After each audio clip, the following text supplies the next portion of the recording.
Hi folks, you're with Tacitus today, your pushback channel, and thank you for joining this live stream. In this essay, I'd like to talk about something that is hardly ever talked about, something that should be sort of front page news, certainly from an editorial perspective, but also from the geopolitical and population shifts perspective. India has probably the largest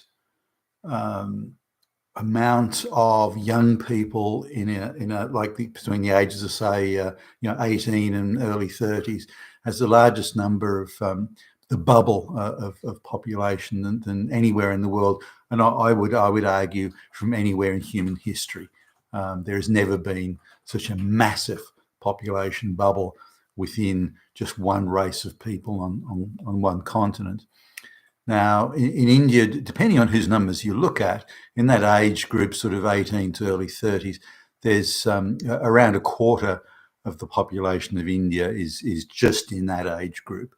So now, bear in mind their population is around 1.4 billion with a B. So this means there's hundreds of millions, 400 million, 350 million, somewhere in that order, certainly between 300 and 400 million Indians in that population bracket. Now, the ruling class of India, the Brahmins, who are about, depending on whose numbers you look at, about between 4 and 5 in every 100 people, they are desperate to get rid of these peasants.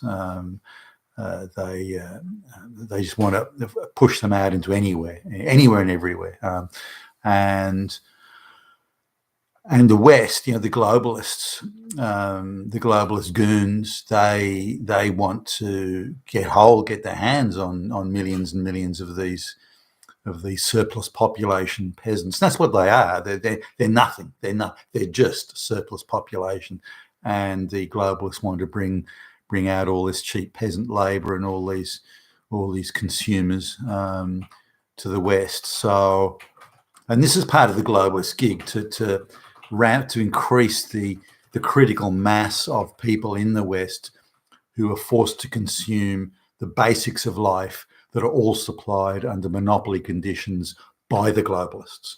So it's all part of the the big globalist project. Now, India is for those who don't know, India is a hugely overpopulated, insanely corrupt, poor, dirt poor, basket case shithole. That's India. Now, there are pockets of great wealth where the Brahmins live, and there's in any way you want to look at it, a very small middle class there. And they're only employed at jobs that have been stolen from Western workers anyway. I mean, there's no natural indigenous middle class really in India. Oh, it's tiny, but they've taken sort of call center jobs and some of the IT programming jobs. They've the globalists have stolen those jobs from the West and put them over into India, and that's really the entire Indian middle class is really doing that work that has been given to them, gifted to them by the globalists, or stolen from the West and Western workers by the globalists, and then handed over to the Indians. So other than that, they have as I say, a tiny or minuscule middle class. So all these hundreds of millions of peasants and people there in that young age group, they got nowhere to go. They got no prospects. Again, a corrupt, dirt poor shithole of a country. They got nowhere to go, and it kind of worrying that when you've got that many young people with very few prospects, if any, and a lot of those aren't part of the bottom class of untouchables. Some of those people do have aspirations, and they're going to hold their government accountable one way or another. So the Indian elites think, holy shit, this is potential revolution here. We get enough angry young people. It's a tinderbox potentially. So we got to get fucking rid of this surplus population.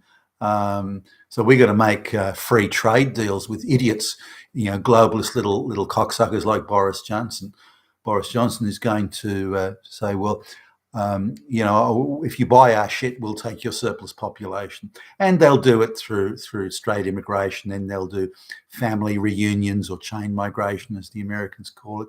Then they'll have students coming to England ostensibly to study nail varnishing or something, gardening or special courses in dishwashing, and they'll be referred to as students, and they'll come in. But that's just a backdoor way of bringing in yet more hundreds of thousands, if not millions, of Indians to the West. Now, some may say, or the questions on the table, shall we say, that all these Indians coming, if they aspirational, they want to work hard, they want to, that's something to be said for that, surely.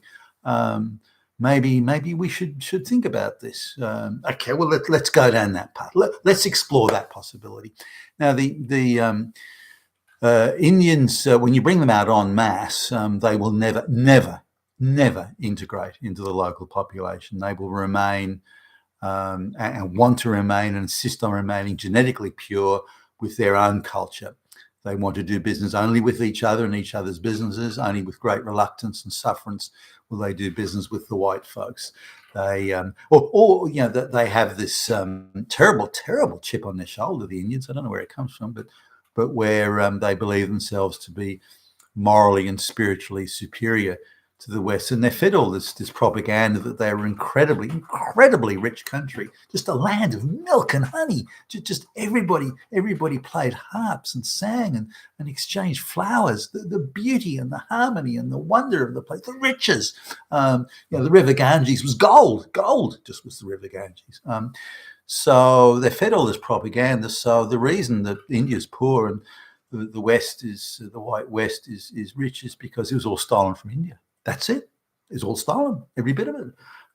So the Indians are only going to the West to take back what's really was theirs in the first place. So they've got this idea that they're pretty much superior beings, and so they're coming to the West to really help Whitey manage through the skills shortage of skills, all these Indian dishwashing skills, all those broom pushing skills that are so much needed in the West, and they're going to come over and deliver these things. So the Indians don't integrate. Now, Indians that have emigrated from India in, say, the 1850s, and I've mentioned this in other videos, they'll only intermarry with Indians, and preferably Indians from the home country. Even Indians that have been born in the West are sullied. So no, they're not really quite Indian. They're sort of honorary Indian, really. But if you want to keep that purity there, you've got to get husbands and brides from the home country, from the village you came from, and that's how things should be done, how things must be done, and how things will be done. So they've come in from the 1850s, emigrated to a white country because they want to get their hands on the money, come to a white country in the 1850s, and now 170 years later, they are still sending back to the village of their ancestors for husbands and brides. So Indians will never integrate, and even when they were coming over in small numbers to, for example, Australia. So say in the late 1940s, early 1950s, that sort of thing.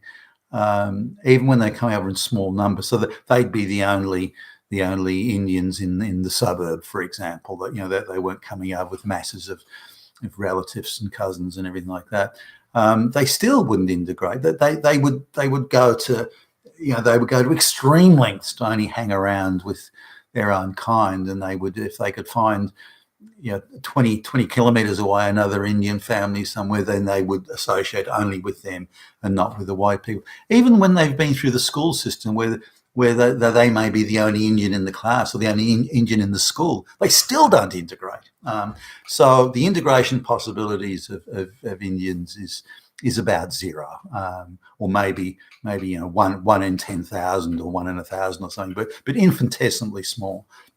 Also, the Indians bring unbearable pressure on their, if any family member, say a younger boy or girl, say they've got maybe a local white boyfriend or girlfriend or something, and maybe they're thinking of the possibility of getting married. They'll come under withering pressure from the family, threats of being disowned. You will leave you nothing in the will.